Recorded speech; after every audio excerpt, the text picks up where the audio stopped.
வணக்கம் உறவுகளே, இது நங்கூரம். நான் முருகேசன். இந்த காணொலியை பார்க்கும் நண்பர்கள், உறவுகள் தயவு செஞ்சு சப்ஸ்கிரைப் பண்ணுங்கள், ஷேர் பண்ணுங்கள், லைக் பண்ணுங்கள், உங்களுடைய மேலான ஆதரவை கொடுங்கள் என்று கூறி, இந்து சமய அறநிலையத்துறைக்கு அமைச்சர் போட்டிருக்காங்க. தாவேக்கா அமைச்சரவையில் இருந்து ஒரு அமைச்சரை போட்டிருக்காங்க. திருவாளர் ரமேஷ் அப்படிங்கிறவர், ஸ்ரீரங்கத்தை சேர்ந்தவர், அவர் போட்டிருக்காங்க. முழுவதுமான பார்ப்பனர். இந்து கோயில்களுக்கு ஒரு வரலாறு இருக்குங்க. தமிழர்கள் பெண்கள் தான் இந்து கோயில்களை பெரும்பாலும் பெண்கள் தான் பராமரிச்சுக்கிட்டு வந்தாங்க. பெண்கள் அப்படின்னா தேவரடியார்கள் அப்படின்னு சொல்கிறவங்க. கோயிலை சுத்தம் பண்ணுறது, சாமியை கழுவி பொட்டு வச்சு பூ வச்சு பண்ணுறது, சாமிக்கு மாலை கட்டுறது, இன்னும் கோயில் சம்பந்தமான அனைத்து வேலைகளும், சாமியில் தொட்டு சாமி க்ளீன் பண்ணுறதும் கழுவுறது முதற்கொண்டு கோயிலில் இருக்கிற அத்தனை வேலைகளை பெண்கள் தான் செஞ்சுக்கிட்டு இருக்காங்க. அவர்களுக்கு பெயர் தான் தேவரடியார்கள், தேவர்களின் அடியார்கள் அப்படின்னு சொல்லுவோம்.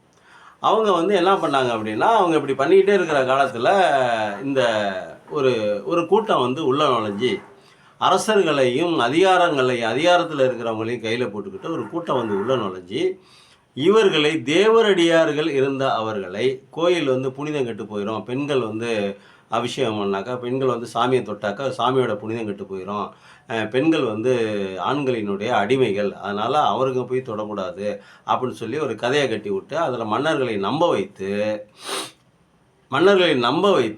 அதனால் அந்த மாதிரி அந்த பெண்களை விலக்கி தேவரடியார்கள் அப்படின்னு இருந்த ஒரு பெயரை கேவலமான ஒரு பெயராக மாற்றிட்டாங்க. தேவடியா அப்படிங்கிற மாதிரியான ஒரு சொல்லாடலை கொண்டு வந்துட்டாங்க. அவர்களை பொது சொத்தாக்கிட்டாங்க. அவர்கள் சாமியினுடைய சொத்தாக இருந்த பெண்களை கொண்டு பொது சொத்தாக்கிட்டாங்க. அதிகாரிகள், மன்னர்கள், அமைச்சர்கள், அந்த உயர்மட்ட அதிகாரிகள், அன்னைக்கு இருந்தவங்களுக்கு எல்லாத்துக்கும் பரிமாறக்கூடிய ஒரு பாகப் பொருளாக மாற்றிட்டாங்க பெண்களை. இது ஒரு கூட்டம் பண்ண வேலை. அவங்கள மாற்றி அவர்களை தீண்டத்தகாதவர்கள், கோயிலுக்குள்ள நுழைஞ்சா தீட்டு அப்படின்னு சொல்லி அவர்களை வெளியே அனுப்பிச்சிட்டு இவர்கள் அந்த இடத்த போய் ஆக்கிரமிச்சிட்டாங்க. இவர்கள் போய் ஆக்கிரமிச்சதுலேருந்து கோயில் சொத்து சரியாக பராமரிக்கப்பட்டு பாதுகாக்கப்பட்டு வந்த காலத்தில் இவங்க போய் உள்ளே நுழைஞ்சதுக்கப்புறம் கோயிலுடைய சொத்துக்கள் கொஞ்சம் கொஞ்சமாக நகைகள்லேருந்து, நட்டிலேருந்து, நிலங்கள்லேருந்து அனைத்துமே குறைய ஆரம்பிச்சிருச்சுங்க. கொஞ்சம் குறைஞ்சி வரும். இதுக்கெல்லாம் ஆவணங்கள் இருக்குது, இதெல்லாம் சாட்சிகள் இருக்குது. நான் சொல்கிறது பொய் சொல்லலை, இல்லை நான் சொல்கிறது கட்டுக்கதை இல்லை. இதெல்லாம் நீங்கள் இப்போ நம்ம தமிழ் பெரியோர்களை கேட்டிங்கன்னா, தமிழ் நல்லா தெரிஞ்சவங்கள இல்லை நல்ல ஆராய்ச்சியாளர்களை கேட்டு பாருங்கள், இதெல்லாம் சொல்லுவாங்க. அப்போது கோயிலுக்குள்ளார நாங்கள் மட்டும்தான் இருக்கணும், வேறு யாரும் இருக்கக்கூடாது அப்படிங்கிற மாதிரி ஒரு அராஜகமான ஒரு போக்கை இது பண்ணி வெளியே அனுப்பிச்சிட்டாங்க. அவங்கள வெளியே அனுப்பிச்சிட்டு இவங்க அராஜகம் பண்ண ஆரம்பிச்சிட்டாங்க. இது அப்படியே இருந்து 1850க்கு அப்புறம் தான் இது அது வரைக்கும் அவங்களே எல்லாமே பண்ணிகிட்டு இருந்தாங்க. 1850 வரைக்கும் அவங்களே தான் எல்லாமே பண்ணிகிட்டு இருந்தாங்க. அவர்களே தான் எல்லாம் பண்ணிகிட்டு இருந்தாங்கன்னு நல்லா புரிஞ்சுக்கங்க. அதெல்லாம் வெளிப்படையாக பேச முடியாது. முதல்ல நம்ம பேசணும், திமுக ஆட்சி இருந்துச்சு பேசணும். இப்போ பேசுகிறதுக்கு தயக்கமாக இருக்குது, அது உங்களுக்கே தெரியும். ஏதாவது பேசி ஏதாவது இடம் கூடமாச்சுன்னா நம்மளால் மல்லு கட்டிட்டு கிடக்க முடியாது. அதனால தான். ஆனாலும் உண்மையை ஒரு சில விஷயங்களை சொல்லாமல் இருக்க முடியாது. அதெல்லாம் நான் சுக்கா சொல்ல, நீங்களே புரிஞ்சுங்க. எல்லா வேலையும் அவங்க தான் செஞ்சுக்கிட்டு இருந்தாங்க. கோயில் சம்மந்தமான அனைத்து வேலைகளையும் புரிஞ்சிருக்கும்னு நினைக்கிறேன் உங்களுக்கு. சரி, அப்படியே இருக்கட்டும். அப்படி செஞ்சுக்கிட்டு இருந்த காலத்தில் 1850 மேலே இதே அந்த குரூப்பை சேர்ந்தவங்களே தான் இந்த கம்ப்ளைண்ட்டை கொண்டு வந்தது. எப்படி கம்ப்ளைண்ட்டு? இவர்கள் கோயிலை நாசம் பண்ணுறாங்க, கோயிலை கெடுக்கிறார்கள், கோயிலில் இருக்கக்கூடிய இதெல்லாம் கொள்ளையடிக்கிறாங்க, கோயிலில் இருக்கிறதுலாம் நகை நட்டுலாம் காணாமல் போயிடுது. ஒன்றும் இல்லைங்க, நீங்கள் நகை நட்டு நீங்கள் தங்கம், பித்தளை, வெள்ளி இதெல்லாம் ஏகப்பட்டது இருக்குது. பல ஆயிரம் கோடி ரூபாய் சொத்து உள்ள கோயில்கள் நம்ம இந்து கோயில்கள் நம்ம தமிழ்நாட்டில் மட்டும் சொல்கிறோம். அப்படி இருக்கும்போது இந்த பிரச்சனை அந்த கம்யூனிட்டியை சம்மந்தப்பட்ட ஆளுங்களாலே தான் இது ஆரம்பிக்கப்படுது. எப்படி ஆரம்பிக்கப்படுது? இவர்கள் இந்த கோயிலை பராமரிக்கிறோன்னு சொல்லிவிட்டு, இந்த கோயிலில் நம்ம சாமி கும்பிட்றோன்னு சொல்லிவிட்டு இவர்களுடைய அட்ராசிட்டி அதிகமாகிடுச்சு, இதை இவங்க மாற்றணும், அரசு இதை எடுத்து நடத்தணும் அப்படின்னு சொல்லி 1817 ஒரு கழகம் வந்துருக்குது. அதுக்கப்புறம் பார்த்திங்கன்னா 1920 இது ஒரு இந்து அறநிலையத்துறையாக மாற்றிருக்காங்க. அதுக்கப்புறம் பார்த்தீங்கன்னாக்கா பனகல் அரசு முயற்சி செஞ்சு 1927 தான் வாரியம், இந்து சமய வாரியம் அப்படின்னு சொல்லிட்டு வச்சுருக்காரு. இந்து சமய வாரியம்னு வச்சு இதை பெரும்போக்காக இருந்திருக்காரு. அப்புறம் சுயமரியாதை கட்சிகள், திராவிட கட்சிகள்லாம் ஆட்சிக்கு வந்ததுக்கப்புறம் அதை சட்டப்பூர்வமாக இந்து சமய அறநிலையத்துறையாக மாற்றிட்டாங்க. மாற்றி இன்ன வரைக்கும் கோயில்கிட்ட இருக்குது. போன திமுக ஆட்சியில் மட்டும் கிட்டத்தட்ட நெருக்கி 5000 கோயில்களுக்கு கும்பாபிஷேகம் பண்ணியிருக்காங்க. பெரிய இப்போ நம்ம வந்து இப்போ தனியார் ஆக்கிரமிப்பு பண்ணி வச்சுருந்தாங்க பார்த்தீங்களா, அந்த கோயிலெல்லாம் அவங்க வந்து மீட்டுட்டாங்க. கிட்டத்தட்ட ஒரு 500 கோடி ரூபா சொத்து மீட்கப்பட்டிருக்கிறது. 500 கோடி கிட்டத்தட்ட சொல்கிறேன், நான் ஒரு அப்ராக்சிமேட்டாக சொல்கிறேன், எக்ஸாக்டாக சொல்ல. இந்த 500 கோடி ரூபா சொத்தை வந்து இந்து அறநிலையத்துறைக்கு சொந்தமான ஆக்கிரமிப்பு செய்யப்பட்ட நிலங்களை அரசு மீட்டிருக்கிறது. இந்து அறநிலையத்துறை வாங்கியிருக்கிறது. அரசு மீட்டு இந்து அறநிலையத்துறைக்கு கொடுத்துருச்சு. அப்போது பொத்தி பாதுகாத்து வச்சாங்க. அது மக்களுடையது. மக்களினுடைய பணம், மன்னர்களினுடைய பணம். அந்த காலத்தில் மன்னர்கள் தான் கொடுத்துருக்காங்க. ஆயிரக்கணக்கான ஏக்கர், நூற்றுக்கணக்கான ஏக்கர் எழுதி வச்சுருக்காங்க. இன்றைக்கி ஒன்றும் இல்லைங்க, நம்ம திருச்சியில் இருக்கிற சமயபுரம் பார்த்தீங்கன்னா அங்கங்கே ஒரு இதில் வேலி போட்டு வச்சு ஃபென்சிங் போட்டு வச்சுருப்பாங்க. ஒரு 50 ஏக்கர் 100 ஏக்கர் அப்படின்னு. இதெல்லாம் வந்து மன்னர்கள், பெரிய பெரிய நிலசுமந்தார்கள் இதெல்லாம் நன்கொடையாக கொடுத்தது அம்மன் கோயிலுக்கு, இந்த இந்து கோயில்களுக்கு எல்லாத்துக்குமே. அப்போது இதெல்லாம் வந்து அரசு சொத்து, அரசினுடைய சொத்து. எது மக்கள் சொத்தாக இருக்கிறதோ, மக்களுக்கு பொதுவானது எதாக இருக்கிறதோ அது எல்லாமே இந்த தமிழ்நாடு அரசினுடைய சொத்து. அப்போது இது தமிழ்நாடு அரசுக்கு மட்டும்தான் உரிமை இருக்குது. தமிழ்நாடு அரசு தான் நிர்வகிக்கணும். இன்றைக்கி பல 1000 கோடி ரூபா சொத்து உள்ள ஒரு துறை. அந்த பணமும், அந்த நகைகளும், அந்த பணமும், அந்த உண்டியலில் பணமும் சரி, அந்த கோயிலில் நன்கொடையாக வர்றதும் சரி, இதெல்லாம் வந்து மக்களுக்காக தான் பயன்படணும். ஒரு தடவை ரோடு போட்டிருக்காங்க போன ஆட்சியில். ரோடு போட்டுட்டு என்ன பண்ணியிருக்காங்க, அறநிலையத்துறை பணத்தை எடுத்து தான் ரோடு போட. கோயிலுக்கு ரோடு, அறநிலையத்துறை பணத்தை எடுத்து போகிறதுலாம் என்ன தப்பு இருக்குது? கோயிலுக்கு ஒரு காலேஜ் கட்டினா அந்த காலேஜ் ஏன் கட்டக்கூடாது? கோயிலுக்கு ஒரு காலேஜ் கட்டுது, கோயில் பணத்தில் எடுத்து கோயில் நிலத்தில் காலேஜ் கட்டுறாங்க. ஏன் கட்டக்கூடாது? என்ன இருக்குது? படிக்கிறதுக்கு தானே. ரோடு போகிறது எதுக்கு? மக்கள் அடக்கிறதுக்கு தானே. அறநிலையத்துறை பணத்தை எடுத்தால் என்ன? அறநிலையத்துறை பணம் அப்படியே தான் இருக்கணுமா? அது எதுக்கு அப்படியே வச்சு அப்படியே அது வந்து அப்படியே செத்து கிடக்கணுமா அந்த பணம்? ஏன் அதை எடுத்து செலவு பண்ணக்கூடாதா? இதுக்கு ஒரு குரூப் வந்து குடிச்சிச்சு. அது எப்படி இந்த அறநிலையத்துறை பணத்தை எடுத்து செலவு பண்ணலாம்? நீங்கள் அரசாங்கத்துலேருந்து ரோடு போடணும். அரசாங்கத்தில் ரோடு போடணும்ப்பா. அரசாங்கம் தான் பராமரிக்குது அந்த கோயிலையும் அந்த சொத்துக்களையும் அரசாங்கம் தான் பராமரிக்குது. அப்போ அரசாங்கம் ரோடு போடுது. அந்த பணம் தான். அங்கே பணம் இல்லாட்டி பரவாயில்ல, பணம் இருக்கிற பணத்தை எடுத்து ரோடு போடுது, காலேஜ் கட்டுது, பள்ளிக்கூடம் கட்டுது. உங்களுக்கு என்ன பிரச்சனை? இது கோர்ட்டுக்கு போய் ஹைகோர்ட்டில் என்னமோ போய் கோர்ட்டு வந்து அதெல்லாம் கல்லூரிகள் கட்டலாம், பாடசாலைகள் கட்டலாம், கோயில் பணத்திலேருந்து, அறநிலையத்துறை பணத்திலேருந்து செய்யலாம் அப்படின்னு சொல்லிட்டாங்க. தீர்ப்பு வந்துருச்சு. இப்போ அந்த மூஞ்சி கொண்டு எங்கே வச்சுட்டாங்கன்னு தெரியல. இதே மாதிரி தான் எல்லா இடத்துலையும் இப்போ பண்ணிகிட்டு இருக்காங்க.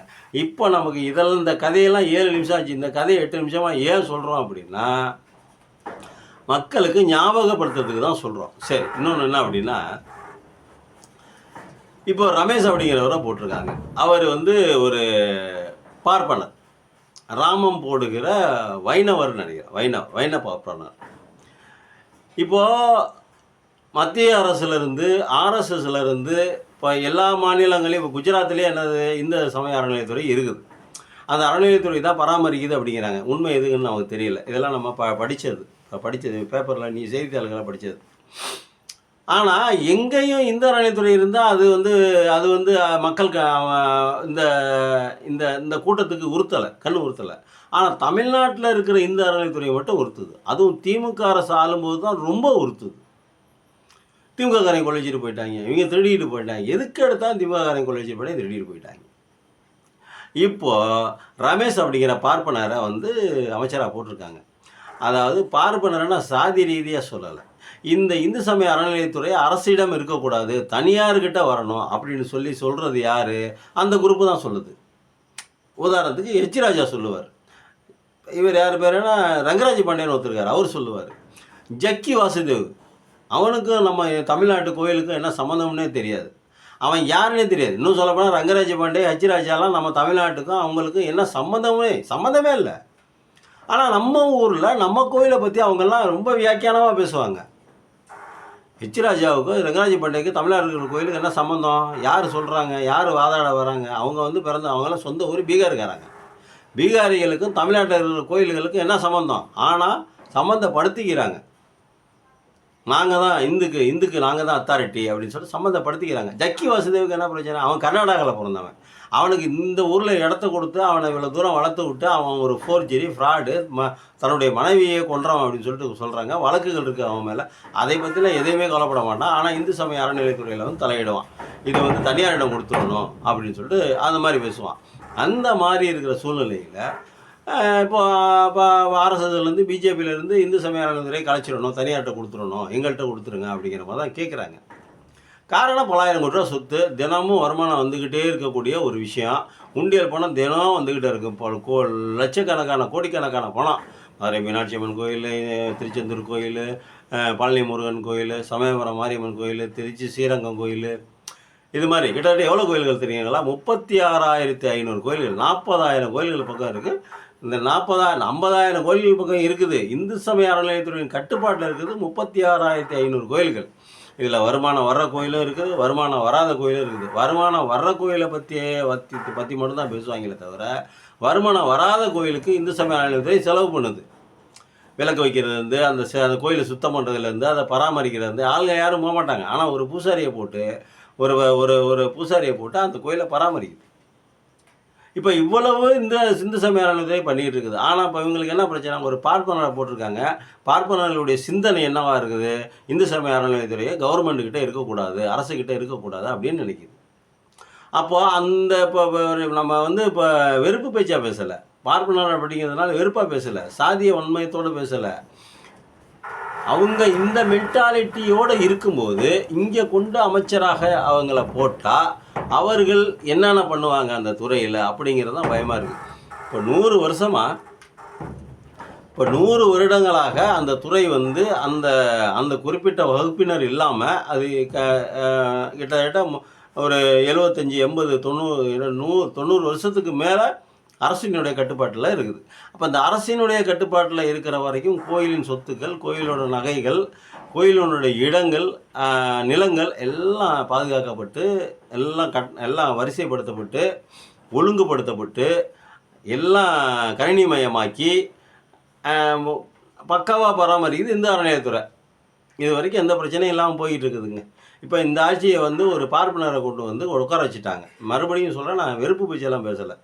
அவர்களுடைய கான்செப்ட் இதாக இருக்கும்போது அவங்களே கொண்டு வந்து அந்த இடத்துல உட்கார வச்சா அந்த துறையில் என்னென்ன வேலையெல்லாம் நடக்கும்?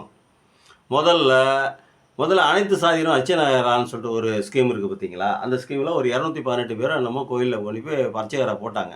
அது ஏற்கனவே வயலூரில் பிரச்சனையாகி அவங்க அங்கே பணி செய்ய விடலை அப்படிங்கிற மாதிரி ஒரு பஞ்சாயத்து இருக்குது. இப்போது இந்து சமய அறநிலையத்துறை மாறி வந்ததுக்கப்புறம் இந்த 218 பேர் 200 பேர்னு வச்சுக்கோங்க. இந்த 200 பேர்த்துக்கு வேலை உத்தரவாதம் இருக்கிறதா?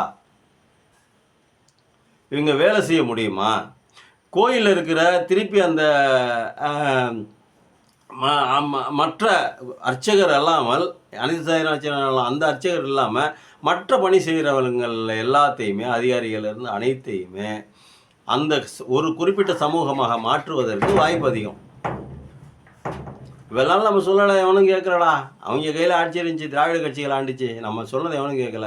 இனிமேல் நம்ம எல்லாத்தையும் மாற்றோம்டா அப்படின்னு சொல்லிட்டு அவர்களுடைய நீண்ட நாள் கனவு அந்த துறையை முதல்ல அரசுக்கிட்ட இருந்து மீட்கணும். ஒன்று. இரண்டாவது, குறைந்தபட்சம் அதற்கு ஒரு பார்ப்பனரை அமைச்சராக போடணும் அப்படிங்கிறது தான் அவங்களுடைய நீண்ட நாள் கனவு. இதை எச் ராஜாவே சொல்லியிருக்காரு. இப்போ நமக்கு என்ன சொல்ல வரோம்? கோயிலினுடைய புனிதம்லாம் பாதுகாக்கப்படாது. இவங்க எல்லா கசமுசா வேலையும் செய்வாங்க. செஞ்சு விட்டு என்ன பண்ணுவாங்க அப்படின்னாக்கா அதுதான் புனிதம்பாங்க. நம்ம செஞ்சால் நமக்கு வந்தால் அது தக்காளி சட்னி, அவங்களுக்கு வந்தால் அது ரத்தம் அப்படிங்கிற மாதிரி எல்லா வேலையும் செய்வாங்க. எல்லா அயோக்கியத்தனம் பண்ணுவாங்க, அடிச்சுக்குவாங்க, சண்டை போட்டுக்குவாங்க, பெண்கள் மூஞ்சியில் திருநீரை ஊதுவாங்க. இன்னும் இந்த மூட நம்பிக்கைகள், மூட பழக்க வழக்கங்கள் எல்லாத்தையும் கொண்டு வருவாங்க. ஆனால் அவர்கள் தான் கோயிலை கேட்குறாங்க. இப்போ இந்த இந்து சமய அறநிலையத்துறைக்கு அந்த மென்டாலிட்டியில் உள்ள ஒரு நபர் வந்து அமைச்சராக போட்டிருக்காங்க. அந்த நபர் இன்னும் என்னென்ன வேலைகளை செய்ய போகிறாரு? இதே இப்போ இருந்த இதுவெல்லாம் நாளாக கட்டி காப்பாற்றிட்டு வந்த மாதிரியே இருக்க முடியுமா? இல்லை மாறி போகுமா? இந்து அறநிலையத்துறை வந்து அரசிடம் இருக்குமா, தனியாரிடம் செல்லுமாங்கிறது ஒரு மிகப்பெரிய கேள்விக்குறியார். இது சம்பந்தமான வழக்குகள் சுப்ரீம் கோர்ட்டில் இருக்குது. இந்த வழக்குகள்லாம் விசாரணைக்கு வரப்போகுது. இவ்வளவு நாளாக நல்ல வக்கீலை போட்டு வாதாடி ஏதோ இந்து சமய அறநிலையத்துறையை அரசாங்கம் தன் கட்டுப்பாட்டில் வச்சிருந்துச்சு. இப்போ இந்த அரசு வந்ததுக்கப்புறம் குறிப்பாக அந்த துறைக்கு பார்ப்பனரை மந்திரி ஆக்கியதன் மூலமாக நல்ல வக்கீல்களாக பிடித்து, நல்லா வாதாடக்கூடிய திறமையுள்ள வக்கீல்களாக பிடித்து, திறமையாக வாதாடி இந்த அறநிலையத்துறையை அரசோடையே இருக்க போகுதா, இல்லை ஒரு குறிப்பிட்ட வகுப்பினர் மட்டும் எங்களுடைய சொத்துன்னு சொல்லிட்டு கொண்டு போக போகிறாங்களா அப்படிங்கிறது தெரியல. பொறுத்திருந்து பார்ப்போம். காலம் பதில் சொல்லும். உண்மை என்றைக்குமே வாய்மையே வெல்லும் அப்படிங்கிறது தான் தமிழ்நாட்டினுடைய வாசகம். நமக்கு என்ன பயமாக இருக்குது, இந்து சமய அறநிலையத்துறை அரசினுடைய கண்ட்ரோலில், அரசினுடைய மேற்பார்வையிலேயே இருக்கணும். அரசு தான் நடத்த வேண்டும். எந்த தனியாருக்கும், எந்த தனியார் அமைப்புகளுக்கும், எந்த தனியாருக்கும் கின்ட்ராக்டோ எதுவுமே கொடுக்கக்கூடாது. அரசினுடைய கட்டுப்பாட்டில் இருக்கணுங்கிறது மட்டும்தான் நம்ம குறிக்கோளாக இருக்குது. நன்றி, வணக்கம். சப்ஸ்கிரைப் செஞ்சு உங்களுடைய மேலான ஆதரவை கொடுங்கள். நன்றி.